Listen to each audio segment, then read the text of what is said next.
its efforts to A. Accelerate growth, B. Secure inclusive development, C. Invigorate private sector investments, D. Uplift household sentiments, and E. Enhance spending power of India's rising middle class. Together, we embark on a journey to unlock our nation's tremendous potential for greater prosperity and global positioning under the leadership of Honorable Prime Minister Shri Narendra Modi. As we complete the first quarter of the 21st century, continuing geopolitical headwinds suggest lower global economic growth over the medium term.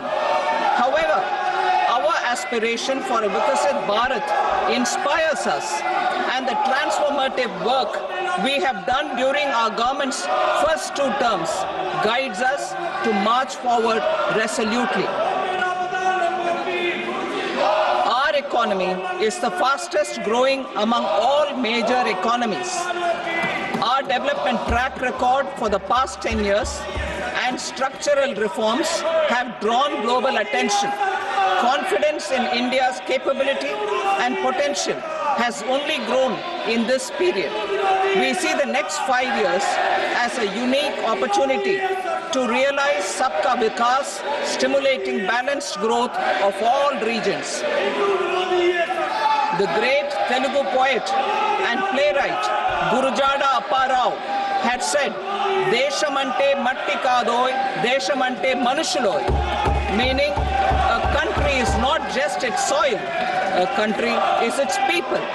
In line with this, for us, Vikasit Bharat encompasses zero poverty, 100% quality good school education, access to high quality, affordable and comprehensive health care, 100% skilled labor with meaningful employment, 70% women in economic activities, and farmers making our country the food basket of the world. In this budget, the proposed development measures span 10 broad areas, focusing on Garib, Youth, Annadata, and Nari, spurring agricultural growth and productivity, building rural prosperity and resilience, taking everyone together on an inclusive growth path, boosting manufacturing and furthering Make in India, supporting MSMEs, enabling employment-led development, investing in people, economy, and innovation, securing energy supplies, promoting exports, and nurturing innovation. For this journey of development, our 4 powerful engines are agriculture, MSME, investments, and exports. The fuel, our reforms, our guiding spirit, inclusivity, and the destination, Vikasit Bharat. This budget aims to initiate transformative reforms across 6 domains. During the first 5 years, these will augment our growth potential and global competitiveness. The domains are taxation, power sector, urban development, mining, financial sector, and regulatory reforms. Agriculture as the first engine. Now I move to specific proposals, beginning with agriculture as the first engine.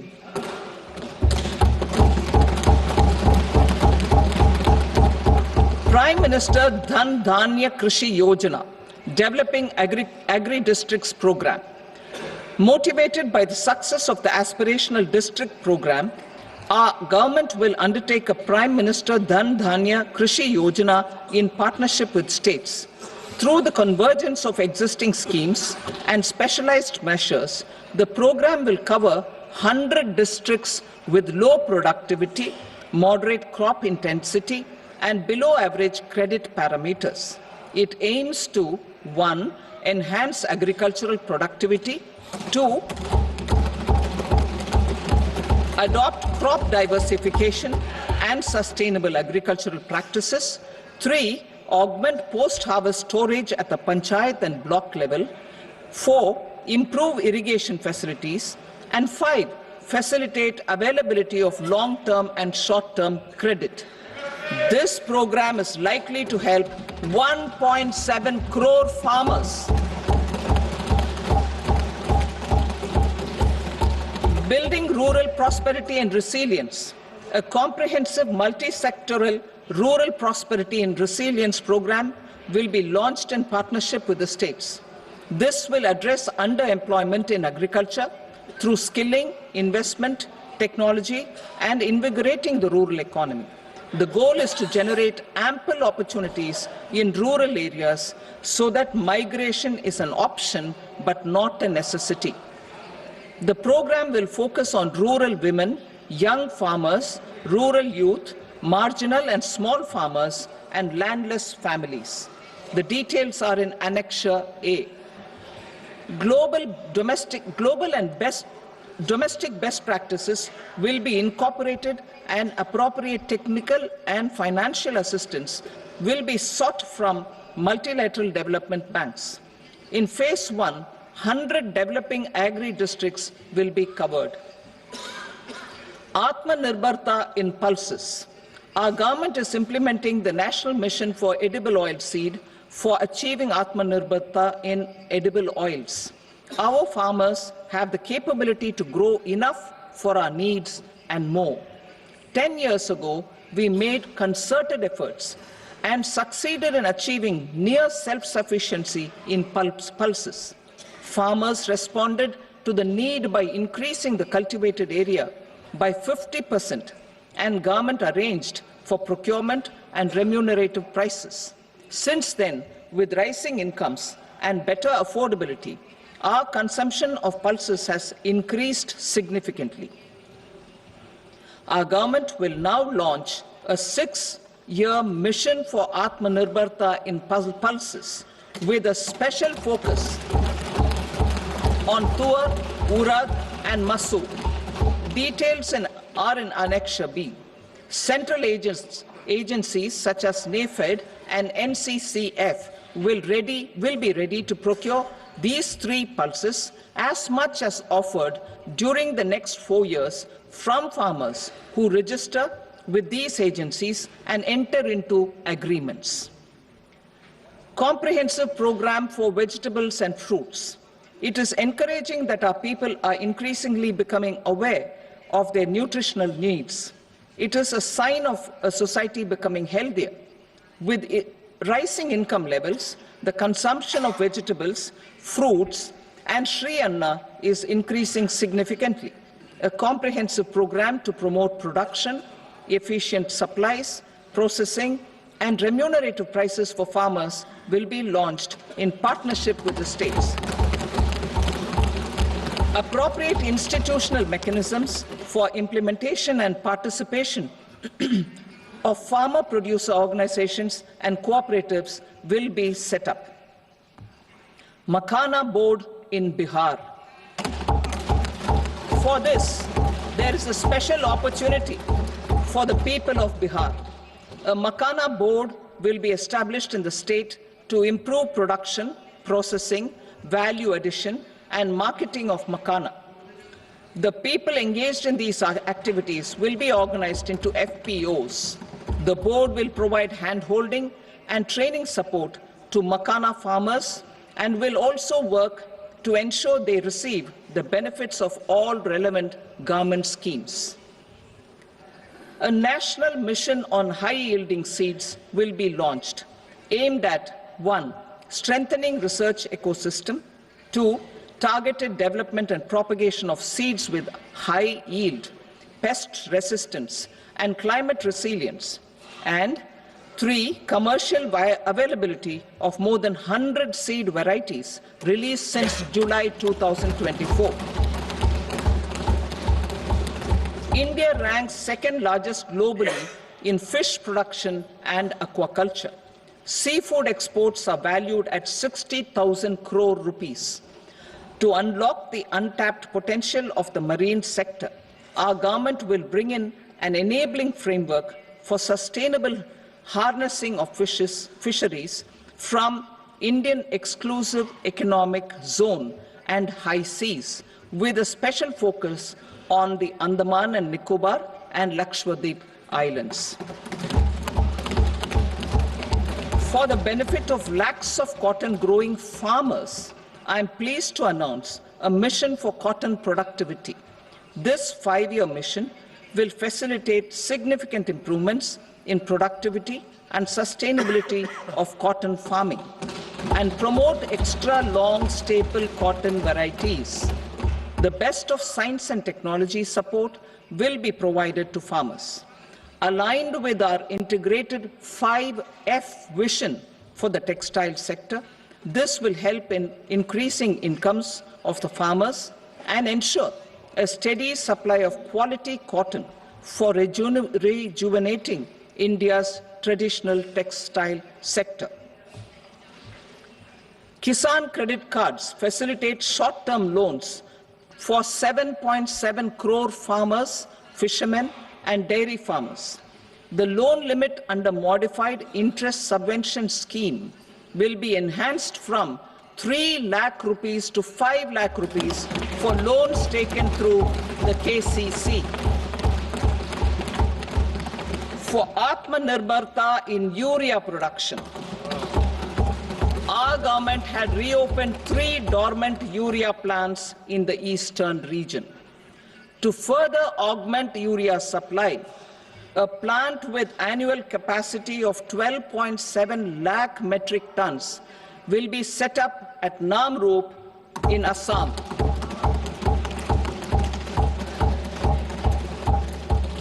India Post, with 1.5 lakh rural post offices, complemented by the India Post Payment Bank and a vast network of 2.4 lakh Dak Sevaks, will be repositioned to act as a catalyst for the rural economy. Details are at Annexure C. India Post will also be transformed as a large public logistics organization. This will meet the rising needs of Vishwakarmas, new entrepreneurs, women, self-help groups, MSMEs, and the large business organizations.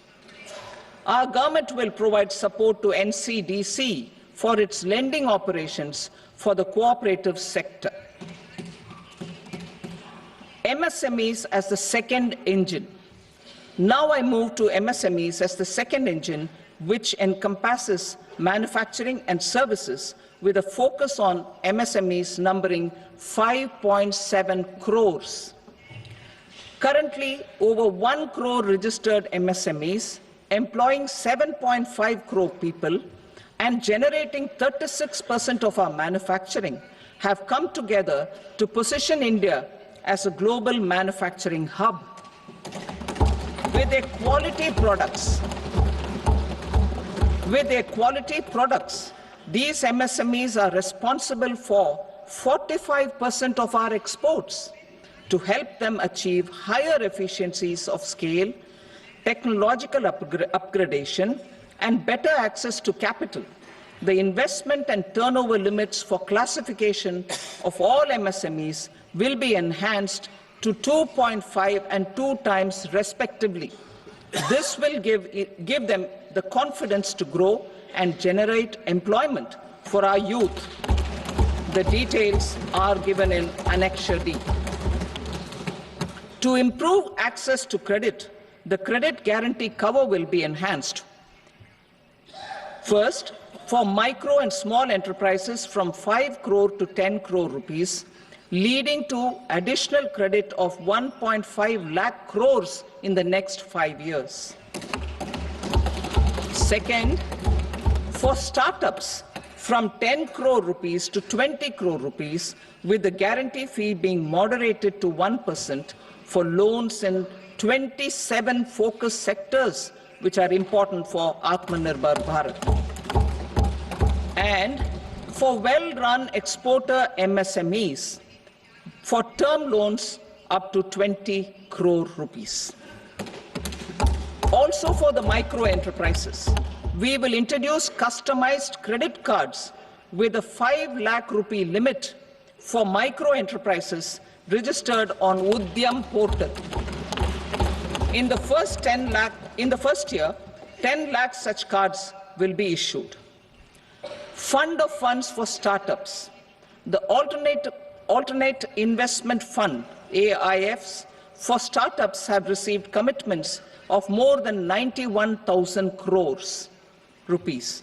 These are supported by the fund of funds set up with the Government of India's contribution of 10,000 crore rupees. Now, a new fund of funds with expanded scope and a fresh contribution of another 10,000 crore rupees will be set up. A new scheme will be launched for 5 lakh women, scheduled castes and scheduled tribes, first-time entrepreneurs. This will provide term loans up to 2 crore rupees during the next 5 years. The scheme will incorporate lessons from the successful Stand Up India scheme. Online capacity building for entrepreneurship and managerial skills will also be organized. Measures for labor-intensive sectors. To promote employment and entrepreneurship opportunities in labor-intensive sectors, our government will undertake specific policy and facilitation measures. To enhance the productivity, quality, and competitiveness of India's footwear and leather sector, a focused product scheme will be implemented. The scheme will support design capacity, component manufacturing, and machinery required for production of non-leather quality footwear, besides the support for leather footwear and products. The scheme is expected to facilitate employment for 22 lakh persons, generate over 4 lakh crore rupees, and exports of over 1.1 lakh crore rupees. Measures for the toys sector. Building on the National Action Plan for Toys, we will implement a scheme to make India a global hub for toys. The scheme will focus on development of clusters, skills, and a manufacturing ecosystem that will create high-quality, unique, innovative, and sustainable toys that will represent the Made in India brand. Support for food processing. In line with our commitment towards Purvodaya, we will establish a National Institute of Food Technology, Entrepreneurship and Management in Bihar. The institute will provide a strong fillip to food processing activities in the entire eastern region. This will result in 1. Enhanced income for the farmers through value addition to their produce, and 2. Skilling entrepreneurship and employment opportunities for the youth. Manufacturing mission, furthering Make in India. Our government will set up a national manufacturing mission covering small, medium, and large industries for furthering Make in India by providing policy support, execution roadmaps, governance, and monitoring framework for central ministries and states. Details are in Annexure E. Given our commitment to climate-friendly development, the mission will also support clean tech manufacturing. This will aim to improve domestic value addition and build our ecosystem for solar PV cells, EV batteries, motors and controllers, electrolyzers, wind turbines, very high voltage transmission equipment, and grid-scale batteries. Investment as the third engine. Now I move to investment as the third engine, which encompasses investing in people, investing in the economy, and investing in innovation. Investing in people. Saksham Anganwadi and Poshan 2.0. Saksham Anganwadi and Poshan 2.0 program provides nutritional support to more than 8 crore children, 1 crore pregnant women and lactating mothers all over the country, and about 20 lakh adolescent girls in aspirational districts and the Northeast region. The cost norms for these nutritional support will be enhanced appropriately. Atal Tinkering Labs. 50,000 Atal Tinkering Labs will be set up in government schools in the next 5 years to cultivate the spirit of curiosity and innovation and foster a scientific temper among young minds. Broadband connectivity to government secondary schools and PHCs. Broadband connectivity will be provided to all government secondary schools and primary health centers in rural areas under the BharatNet project. Bharatiya Bhasha Pustak Scheme. We propose to implement a Bharatiya Bhasha Pustak scheme to provide digital form Indian language books for schools and for higher education. This aims to help students understand their subjects better and in their language. National Centers of Excellence for Skilling. Building on the initiative announced in the July 24 budget, 5 national centers of excellence for skilling will be set up with global expertise and partnerships to equip our youth with the skills required for Make for India, Make for the World manufacturing.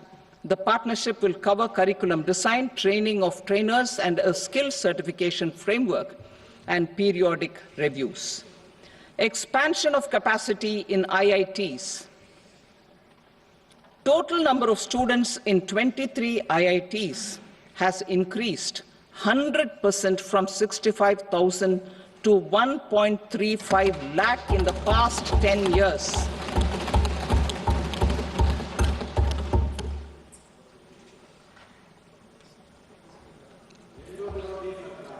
Additional infrastructure will be created in the 5 IITs started after 2014 to facilitate education for 6,500 more students. Hostel and other infrastructure capacity at IIT Patna will also be expanded.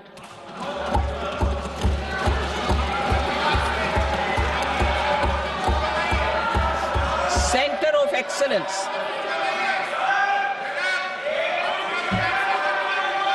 Center of Excellence in AI for Education.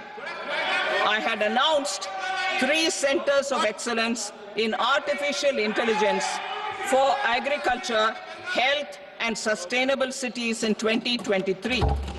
Now a center of excellence in artificial intelligence for education will be set up with a total outlay of 500 crores. Expansion of medical education. Our government has added almost 1.1 lakh undergraduate and postgraduate medical education seats in 10 years, an increase of 130%. In the next year, 10,000 additional seats will be added in medical colleges and hospitals towards the goal of adding 75,000 seats in the next 5 years. Daycare cancer centers in all district hospitals. Our government will facilitate setting up of daycare cancer centers in all district hospitals in the next 3 years. 200 centers will be established in 25-26 itself. Strengthening urban livelihoods. Our government has been giving priority to assisting urban poor and vulnerable groups. A scheme for socio-economic upliftment of urban workers will be implemented to help them improve their incomes, have sustainable livelihoods, and a better quality of life. PM Swanidhi scheme has benefited more than 68 lakh street vendors, giving them respite from high-interest informal sector loans. Building on this success, the scheme will be revamped with enhanced loans from banks, UPI-linked credit cards with 30,000 rupees limit, and capacity building support. Social Security scheme for welfare of online platform workers. Gig workers of online platforms provide great dynamism to the new age services economy. Recognizing their contribution, our government will arrange for their identity cards and registration on the e-Shram portal. They will be provided health care under PM Jan Arogya Yojana. This measure is likely to assist nearly 1 crore gig workers.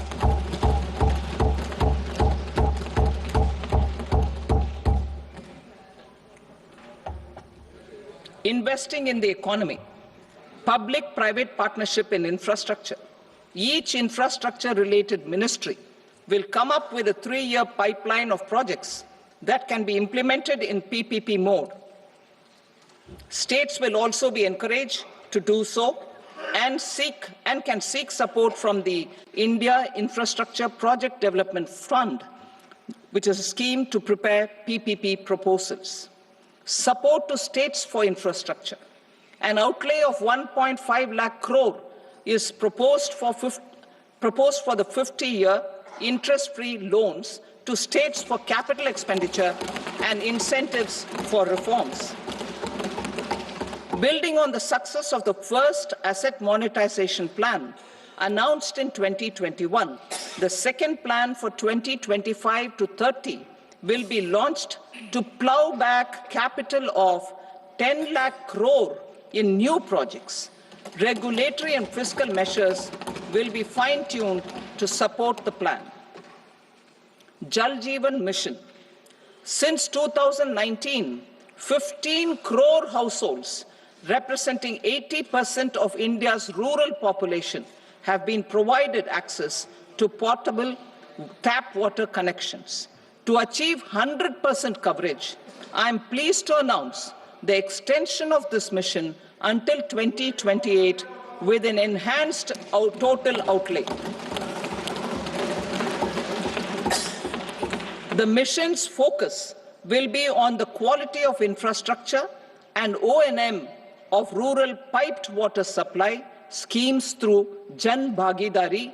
A separate MOU or separate MOUs will be signed with the states and union territories to ensure sustainability and citizen-centric water services delivery. Urban sector reforms.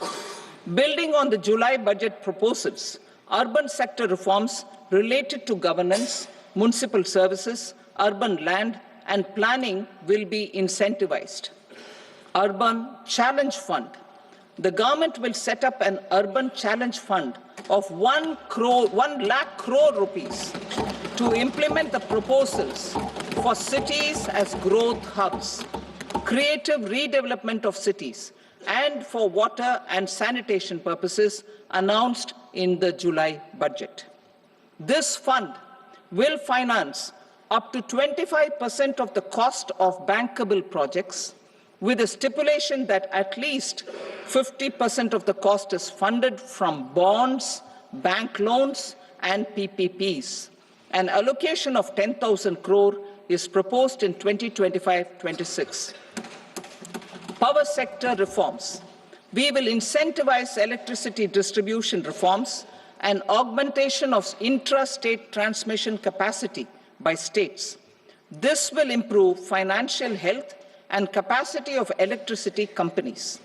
Additional borrowing of 0.5% of GSDP will be allowed to states contingent on these reforms. Nuclear energy mission for Vikasit Bharat. Development of at least 100 gigawatt of nuclear energy by 2047 is essential for our energy transition efforts. For an active partnership with the private sector towards this goal, amendments to the Atomic Energy Act and the Civil Liability for Nuclear Damage Act will be taken up. A nuclear energy mission for research and development of small modular reactors with an outlay of 20,000 crore will be set up. At least 5 indigenously developed small modular reactors will be operationalized by 2033. Shipbuilding. The shipbuilding financial assistance policy will be revamped to address cost disadvantages. This will also include credit notes for shipbreaking in Indian yards to promote the circular economy. Large ships above a specified size will be included in the infrastructure harmonized master list.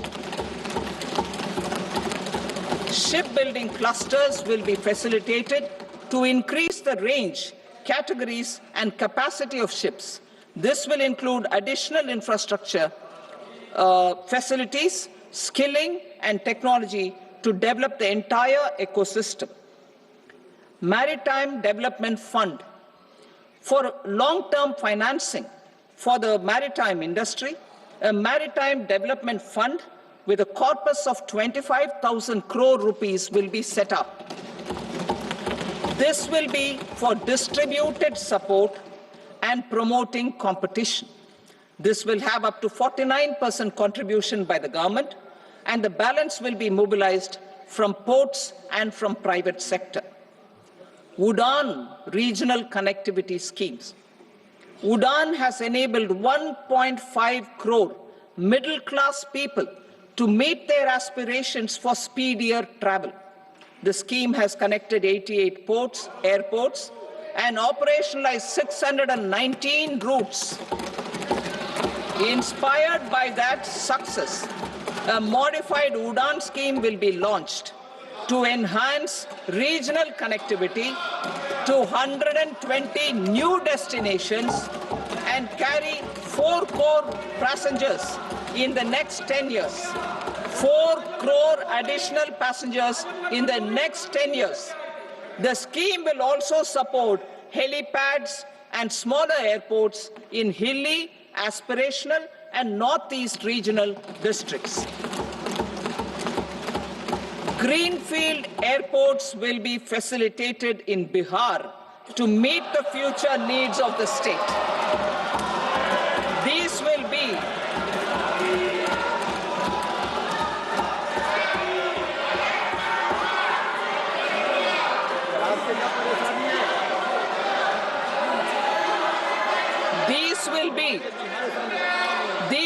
be in addition to the expansion of the capacity of Patna Airport and a brownfield airport in Beta. Western Kosi Canal project in Mithilanchal.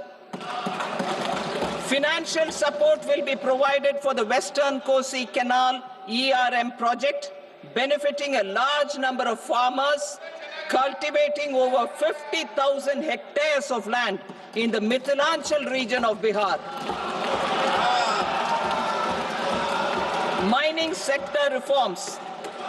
Mining sector reforms, including those for minor minerals, will be encouraged through sharing of best practices and institutions of a state mining index.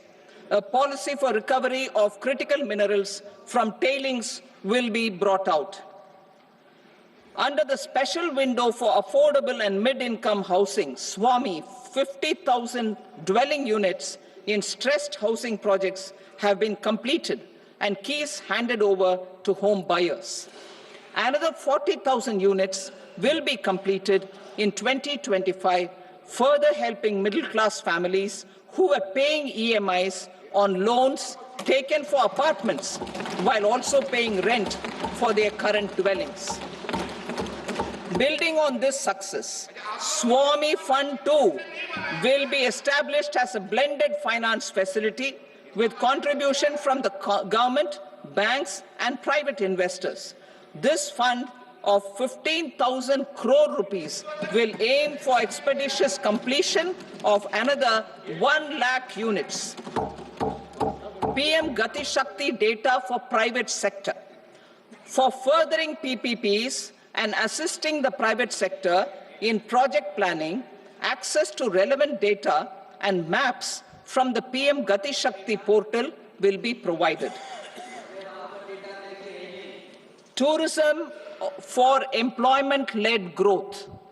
Top 50 tourist destination sites in the country will be developed in partnership with states through a challenge mode. Land for building key infrastructure will have to be provided by the states. Hotels in these destinations will be included in the infrastructure harmonized list. The following measures will be taken for facilitating employment-led growth: organizing intensive skill development programs for our youth, including in institutes of hospitality management, providing mudra loans for homestays, improving ease of travel and connectivity to tourist destinations, providing performance-linked incentives to states for effective destination management, including tourist amenities, cleanliness, and marketing efforts, and introducing streamlined e-visa facilities along with visa fee waivers for certain tourist groups. Continuing with the emphasis on places of spiritual and religious significance, in the July budget, there will be a special focus on destinations related to the life and times of Lord Buddha. Medical tourism and Heal in India. Medical tourism and Heal in India will be promoted in partnership with the private sector, along with capacity building and easier visa norms. Investing in innovation. To implement private sector-driven research, development, and innovation initiatives announced in the July budget, I am now allocating 20,000 crore rupees for this purpose. A deep tech fund of funds will also be explored to catalyze the next generation startups as a part of this initiative. In the next 5 years, under the PM Research Fellowship Scheme, we will provide 10,000 fellowships for technological research in IITs and IISc with enhanced financial support. The second gene bank with 10 lakh germplasm lines will be set up for future food and nutritional security. This will provide conservation support to both public and private sectors for genetic resources. We will start a national geospatial mission to develop foundational geospatial infrastructure and data.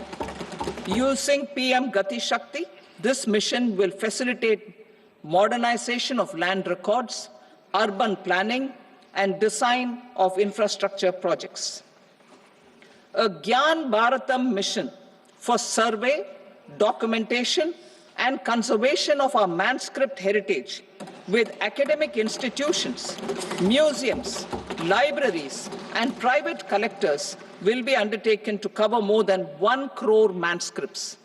We will set up a national digital repository of Indian knowledge systems for knowledge sharing. Now I move to exports as the fourth engine.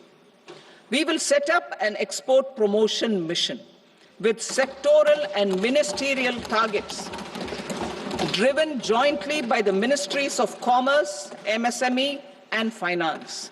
It will facilitate easy access to export credit, cross-border factoring support, support to MSMEs to tackle non-tariff measures in overseas markets.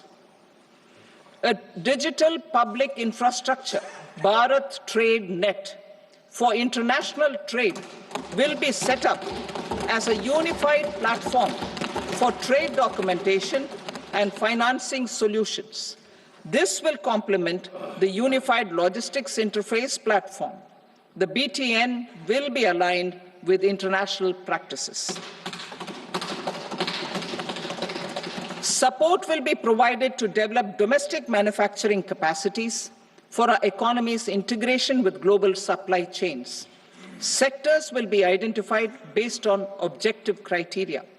Facilitation groups with participation of senior officers and industry representatives will be formed for select products and supply chains. Through this, there are huge opportunities related to Industry 4.0, which needs high skills and talent. Our youth have both. Our government will support the domestic electronic equipment industry to leverage this opportunity for the benefit of our youth. A national framework will be formulated as guidance to states for promoting global capability centers in emerging Tier 2 cities.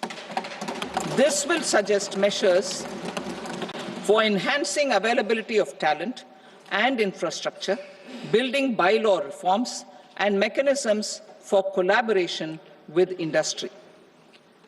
Our government will facilitate upgradation of infrastructure and warehousing for air cargo, including high-value perishable horticultural produce. Cargo screening and customs protocol will be streamlined and made user-friendly. Reforms as the fuel. Over the past 10 years, our government has implemented several reforms for convenience of taxpayers, such as faceless assessment, 2, taxpayer charter, 3, faster returns, 4, almost 99% returns being on self-assessment, and 5, Vivad Se Vishwas scheme.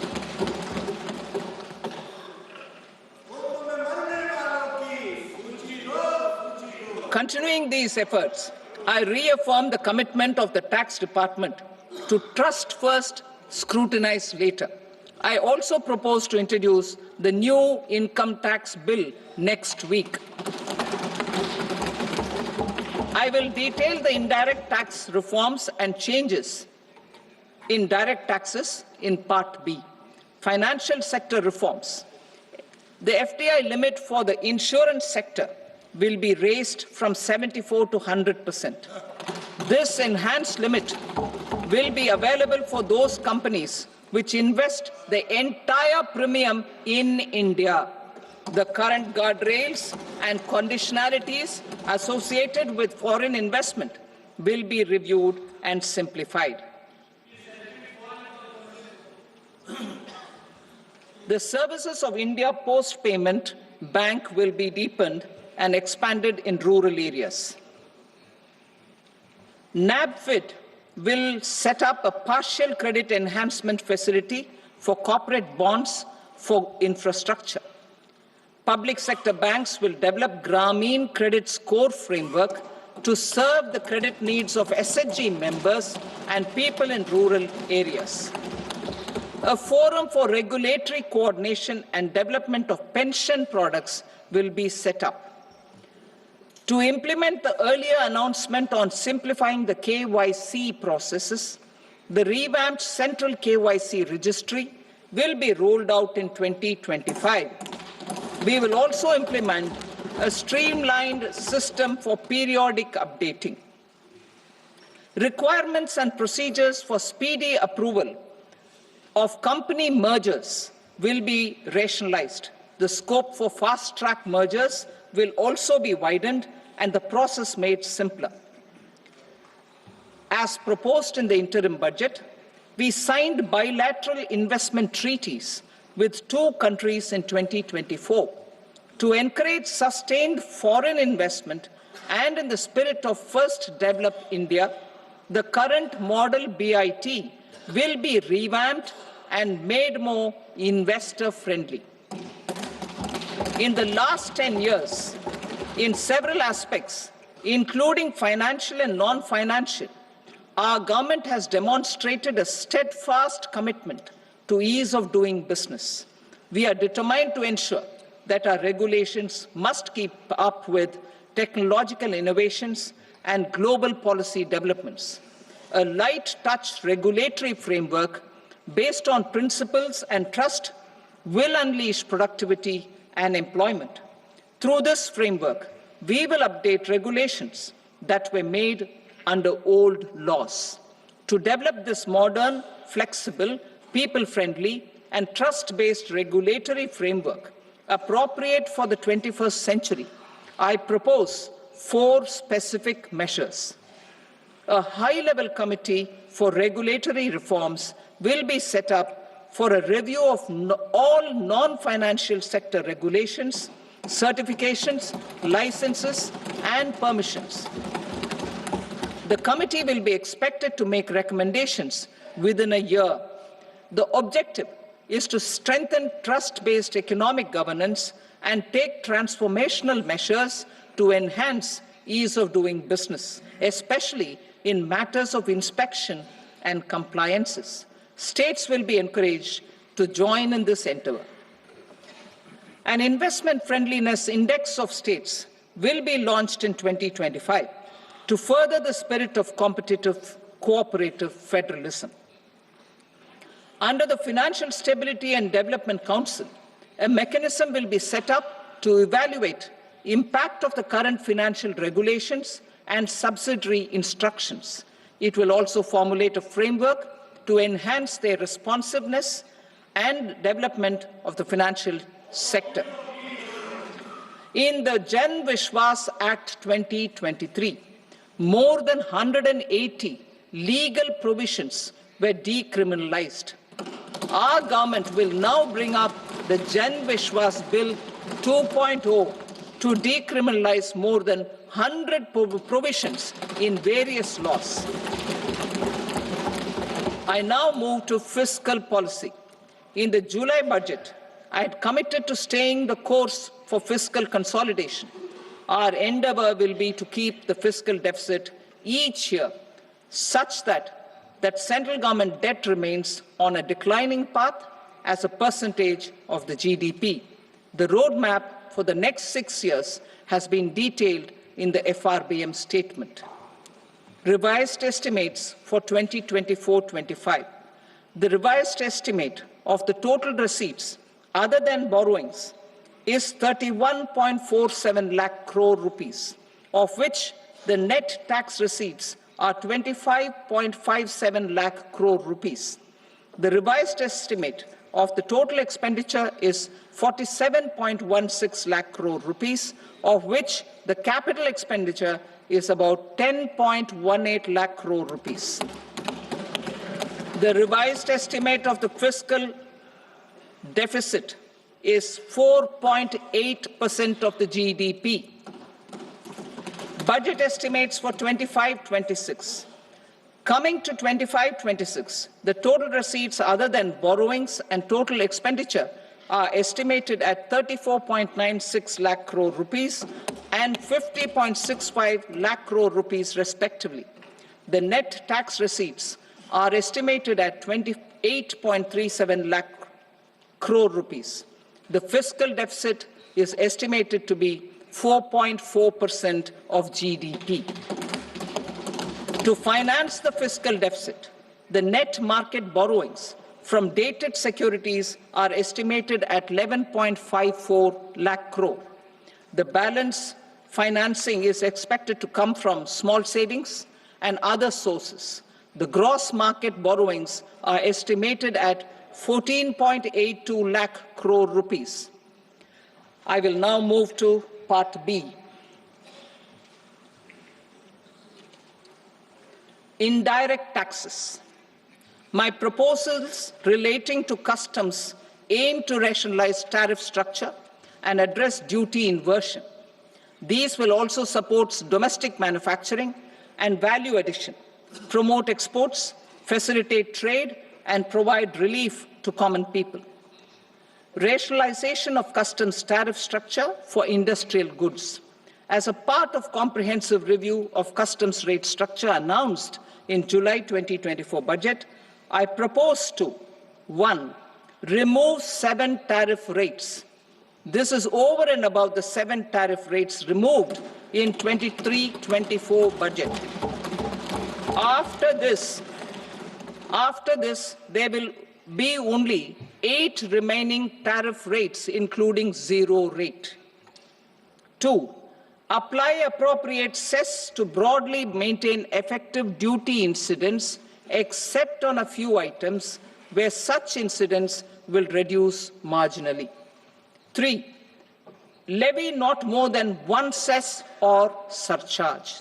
Therefore, I propose to exempt social welfare surcharge on 82 tariff lines that are subject to a cess. I shall now take up sector-specific proposals. To provide relief to patients, particularly those suffering from cancer, rare diseases, and other severe chronic diseases, I propose to add 36 life-saving drugs and medicines to the list of medicines fully exempted from basic custom duty.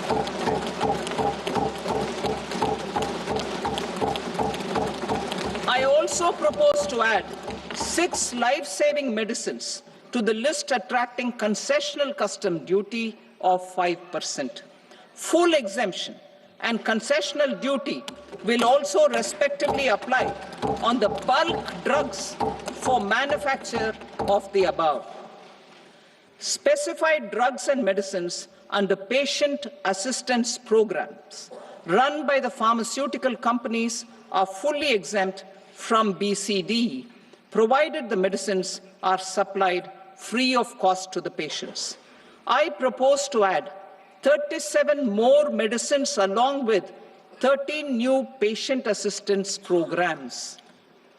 Support to domestic manufacturing and value addition. Critical minerals. In the July 2024 budget, I had fully exempted BCD on 25 critical minerals that are not domestically available. I had also reduced BCD of 2 other such minerals to provide a major fillip to their processing, especially by MSMEs. Now, I propose to fully exempt cobalt powder and waste, the scrap of lithium-ion battery, lead, zinc, and 12 more critical minerals. This will help secure the availability for manufacturing in India and promote more jobs for our youth.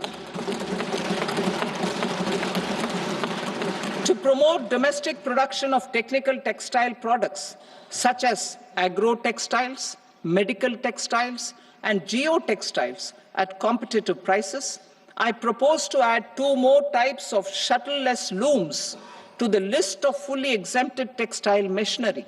I also propose to revise the BCD rate on knitted fabrics covered by 9 tariff lines from 10 or 20 to 20% or 115 rupees per kg, whichever is higher. Electronic goods. In line with our Make in India policy and to rectify inverted duty structure, I propose to increase the BCD on interactive flat panel display from 10% to 20% and reduce the BCD to 5% on open cell and other components. In 23-24 budget, for the manufacture of open cells of LCD, LED TVs, I had reduced the BCD on parts of open cells from 5% to 2.5%. To further boost the manufacture of such open cells, the BCD on these parts will now stand exempted. Lithium-ion battery. To the list of exempted capital goods, I propose to add 35 additional capital goods for EV battery manufacturing and 28 additional capital goods for mobile phone battery manufacturing. This will boost domestic manufacture of lithium-ion batteries, both for mobile phones and for electric vehicles. Shipping sector. Considering that shipbuilding has a long gestation period, I propose to continue the exemption of BCD on raw materials, components, consumables, or parts for the manufacture of ships for another 10 years.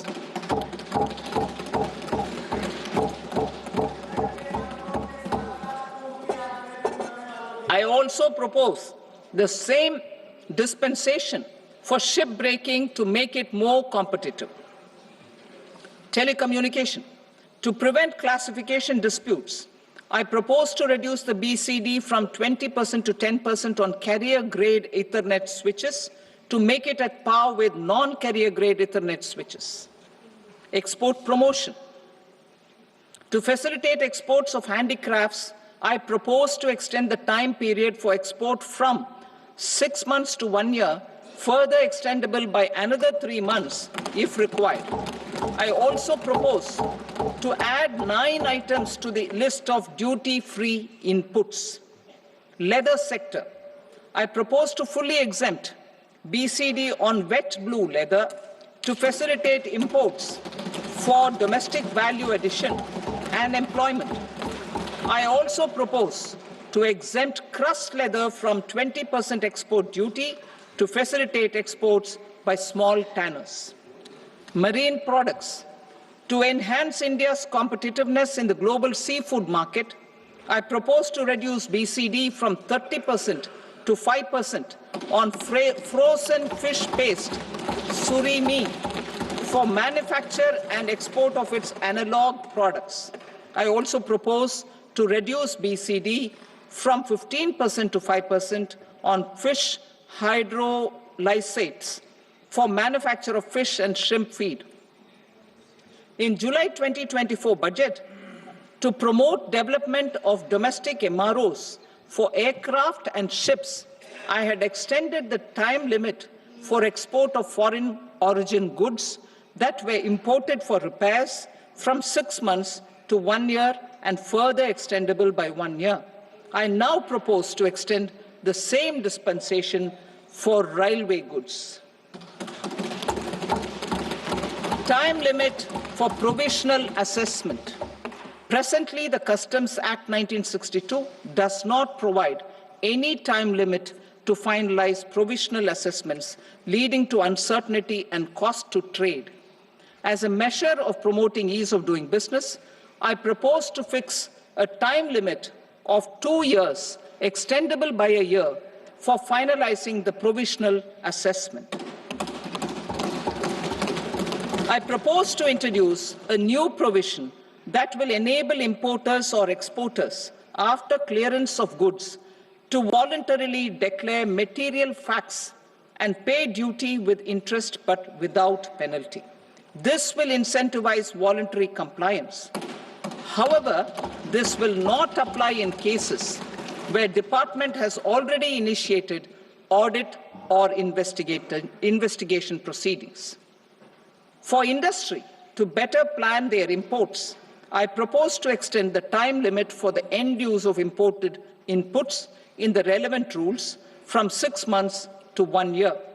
This will provide operational flexibility in view of cost and uncertainty of supply. Further, such importers will now have to file only quarterly statements instead of a monthly statement.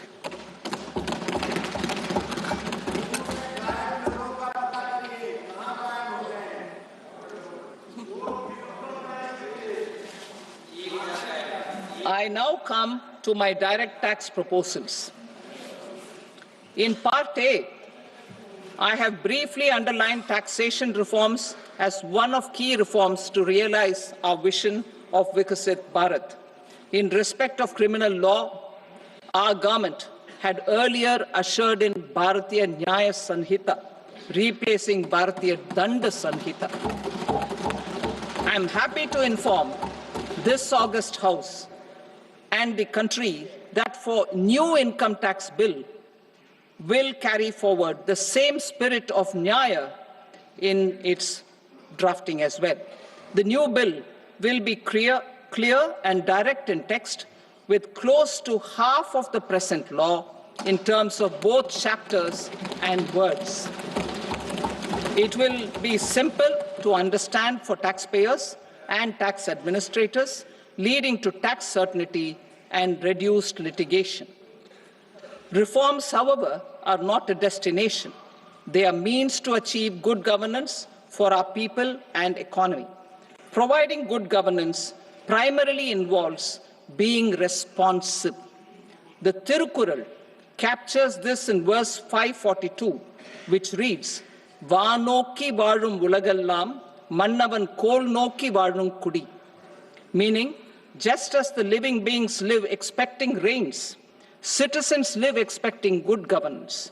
Our government is committed to keeping an ear to the ground and a finger on the pulse and responding while balancing our national building efforts.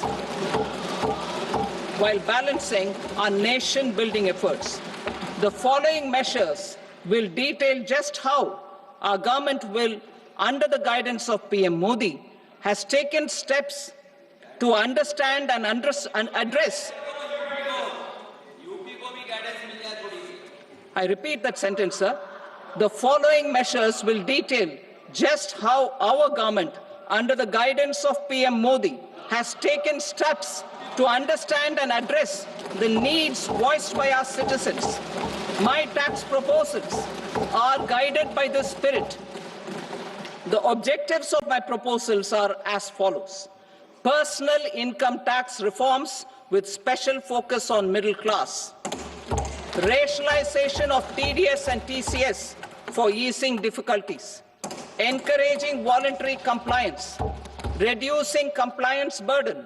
Ease of doing business, employment and investment. I will come to my proposal on personal income tax towards the end. TDS and TCS, rationalization for easing difficulties. I propose to rationalize tax deduction at source, TDS, by reducing the number of rates and thresholds above which TDS is deducted. Further, threshold amounts for tax deduction will be increased for better clarity and uniformity.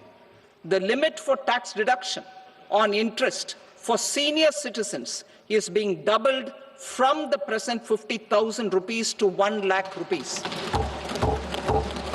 Similarly, the annual limit of 2.40 lakh rupees for TDS on rent is being increased to 6 lakh rupees.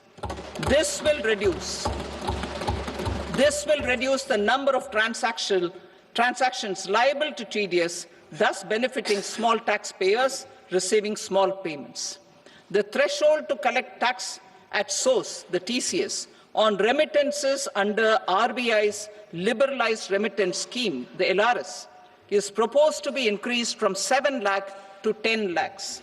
I also propose to remove TCS on remittances for education purposes, where such remittances is out of a loan taken from a specified financial institution.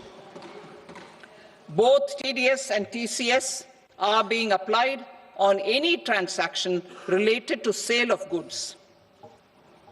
To prevent such compliance difficulties, I propose to omit the TCS. I also propose that the provisions of the higher TDS deduction will now apply only in non-PAN cases. In July 2024, the delay for payment of TDS up to the due date of filing statement was decriminalized. I propose to provide the same relaxation to TCS provisions as well. The government under the leadership of Prime Minister Modi believes in Sabka Saath, Sabka Vikas, Sabka Vishwas and Sabka Prayas. In line with this, we brought in updated return facility in 2022 for voluntary compliance by taxpayers who had omitted to report their correct income. Our trust in taxpayers was proved right. Nearly 90 lakh taxpayers voluntarily updated their incomes by paying additional tax. Taking this trust further, I now propose to extend the time limit to file updated returns for any assessment year from the current limit of 2 years to 4 years. I propose to reduce the compliance burden for small charitable trusts and institutions by increasing their period of registration from 5 years to 10 years. It is also proposed that disproportionate consequences do not arise for minor defaults, such as incomplete applications filed by charitable entities.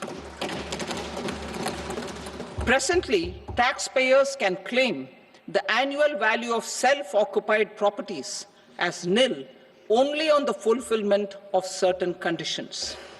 Considering the difficulties faced by taxpayers, it is proposed to allow the benefit of 2 such self-occupied properties without any condition.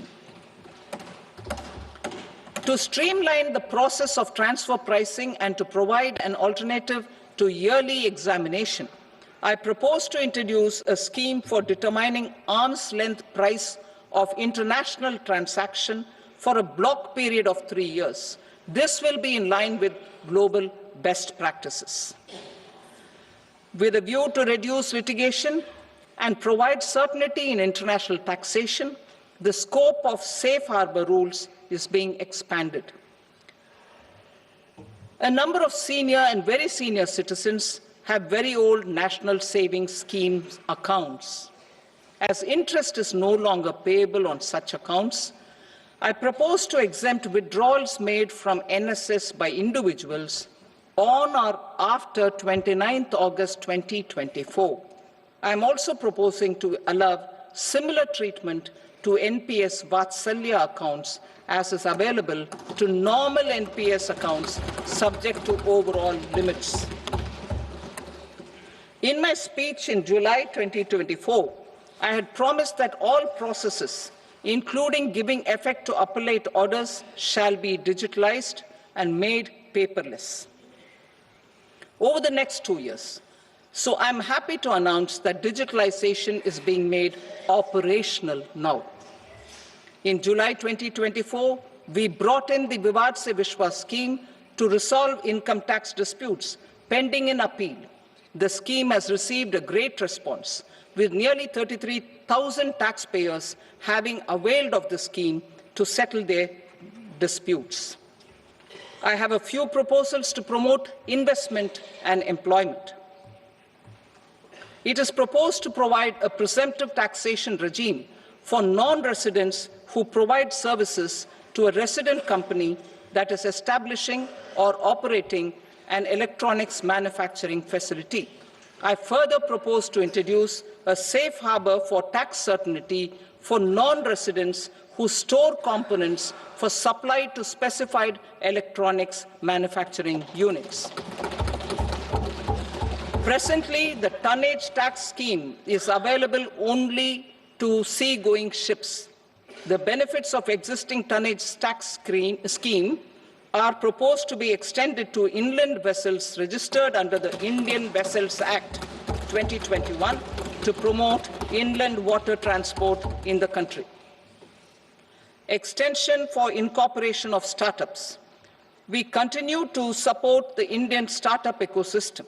I propose to extend the period of incorporation by 5 years to allow the benefit available to startups which are incorporated before 1/4/2030.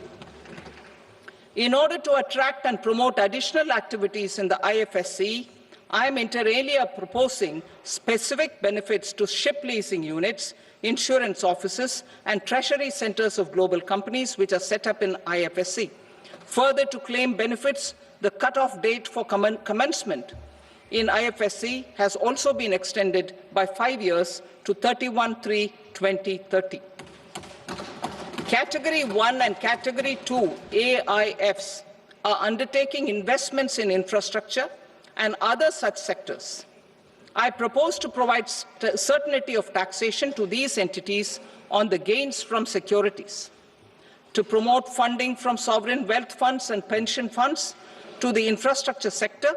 I propose to extend the date of making an investment by 5 more years up to 31st March 2030.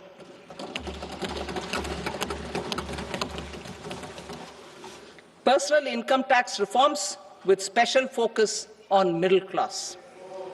Democracy, demography, and demand are the key support pillars in our journey towards Vikasit Bharat.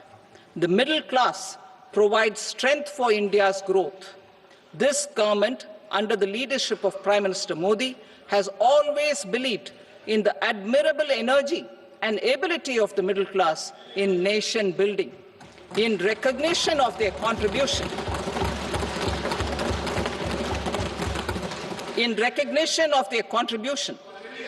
we have periodically reduced their tax burden.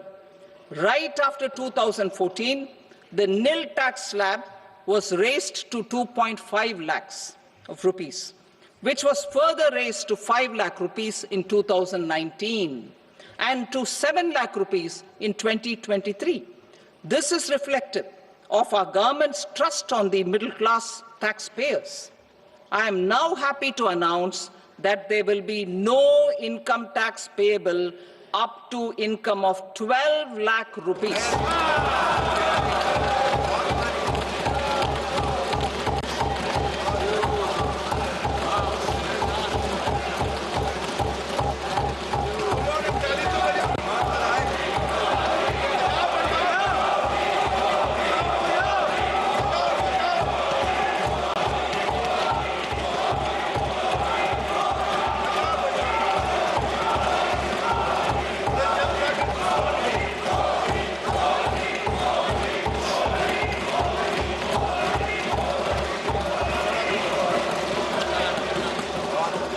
So, average income of 1 lakh per month other than the special rate income such as capital gains under the new regime. This limit will be 12.75 lakh for salaried taxpayers due to the standard deduction of 75,000. Slabs and rates are being changed across the board to benefit all taxpayers. The new structure will substantially reduce the taxes of the middle class and leave more money in their hands, boosting household consumption, savings and investment. In the new tax regime, I propose to revise tax rate structures as follows: 0 to 4 lakh rupees nil, 4.8 lakh rupees to 4 to 8 lakh rupees 5%, 8 to 12 lakh rupees 10%, 12 to 16 lakh rupees 15%, 16 to 20 lakh rupees 20%, 20 to 24 lakh rupees 25%, and above 24 lakh rupees 30%. To taxpayers up to 12 lakh of normal income other than special rate income such as capital gains. I read that again. To taxpayers up to 12 lakh of income other than special rate income such as capital gains, tax rebate is being provided in addition to the benefit due to slab rate reduction in such a manner that there is no tax payable by them. The total tax benefit of slab rate changes and rebate at different income levels can be illustrated with a few examples. A taxpayer in the new regime with an income of 12 lakh rupees will get a benefit of 80,000 rupees in tax, which is 100% of tax payable as per the existing rates. A person having income of 18 lakh rupees will get a benefit of 70,000 rupees in tax, that is 30% of tax payable as per existing rates. A person with an income of 25 lakh gets a benefit of 1,10,000 rupees, that is 25% of his tax payable as per existing rates. Details of my tax proposals are given in the annexure. As a result of these proposals, Honorable Speaker, sir, revenue of about 1 lakh crore in direct taxes and 2,600 crores in indirect taxes will be foregone. Mr. Speaker, sir, with this, I commend the budget to this august House.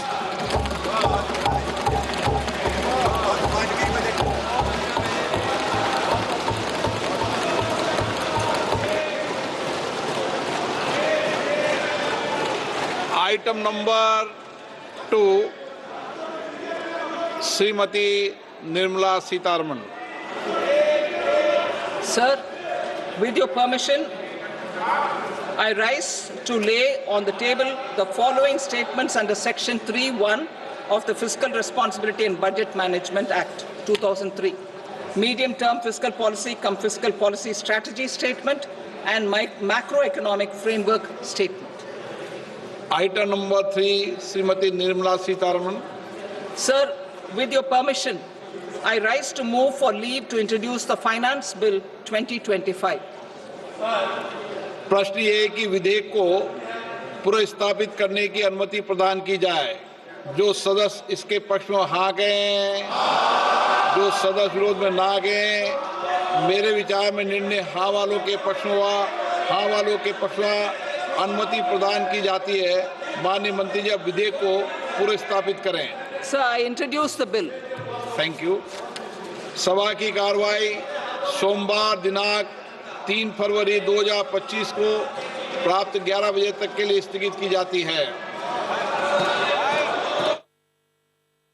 உடனுக்குடன் செய்திகளை தெரிந்து கொள்ள Sun news bell ஐகானை click பண்ணுங்க।